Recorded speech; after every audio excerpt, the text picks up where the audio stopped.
నమస్కారం ఫ్రెండ్స్. మనం రోజువారీ తినే ఆహారంలో అత్యంత తీపిగా ఉండే విషయం ఏంటో తెలుసా? చక్కెర, షుగర్. కానీ ఒక్క 14 రోజుల పాటు మీరు షుగర్‌ని పూర్తిగా మానేస్తే మీ శరీరంలో జరిగే మార్పులు చూసి మీరే ఆశ్చర్యపోతారు. కేవలం 2 వారాల్లోనే మీ ముఖం, మీ మెదడు, మీ ఆరోగ్యం ఎలా మారిపోతాయో ఈ వీడియోలో క్లియర్‌గా చూద్దాం. మొదటి 2, 3 రోజులు మీకు చాలా కష్టంగా అనిపించొచ్చు. తలనొప్పి, నీరసం రావచ్చు. దీన్నే షుగర్ విత్‌డ్రాల్ అంటారు. కానీ ఐదవ రోజు నుంచి అసలైన మ్యాజిక్ మొదలవుతుంది. ముఖంలో మెరుపు, గ్లోయింగ్ స్కిన్. షుగర్ మానేయడం వల్ల ఇన్‌ఫ్లమేషన్ తగ్గి మీ చర్మం కాంతివంతంగా మారుతుంది. మొటిమలు మాయమవుతాయి. మీ శరీరంలోని పొట్ట భాగంలో ఉన్న కొవ్వు కరగడం మొదలవుతుంది. ముఖ్యంగా వాటర్ వెయిట్ తగ్గి మీరు స్లిమ్‌గా కనిపిస్తారు. మెదడు చురుకుదనం. మధ్యాహ్నం పూట వచ్చే ఆ నిద్రమత్తు, బద్ధకం పోయి మీ మెదడు చాలా షార్ప్‌గా పనిచేస్తుంది. ప్రతి గంటకు ఏదో ఒకటి తినాలనే ఆకలి చచ్చిపోతుంది.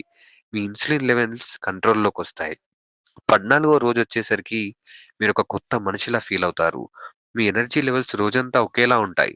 చక్కెర అనేది కేవలం ఒక రుచి కాదు. అది ఒక వ్యసనం. ఆ వ్యసనాన్ని జయించినప్పుడు వచ్చే ఆత్మవిశ్వాసం వేరు. ఆరోగ్యం కంటే మించిన సంపద ఈ ప్రపంచంలో ఏదీ లేదు. మీ శరీరం ఒక దేవాలయం. దాన్ని చెత్తతో నింపకండి. కేవలం 14 రోజులు ప్రయత్నించి చూడండి. మీ జీవితం మారిపోతుంది. మీరు ఈ 14 డేస్ ఛాలెంజ్‌ని స్వీకరిస్తారా? అయితే కామెంట్స్‌లో ఛాలెంజ్ యాక్సెప్టెడ్ అని టైప్ చేయండి. ఇలాంటి health and life style tips కోసం మన ఆర్ఆర్ తెలుగు పాడ్‌కాస్ట్‌ని ఇప్పుడే సబ్స్క్రైబ్ చేసుకోండి. Stay healthy, stay happy. జై హింద్.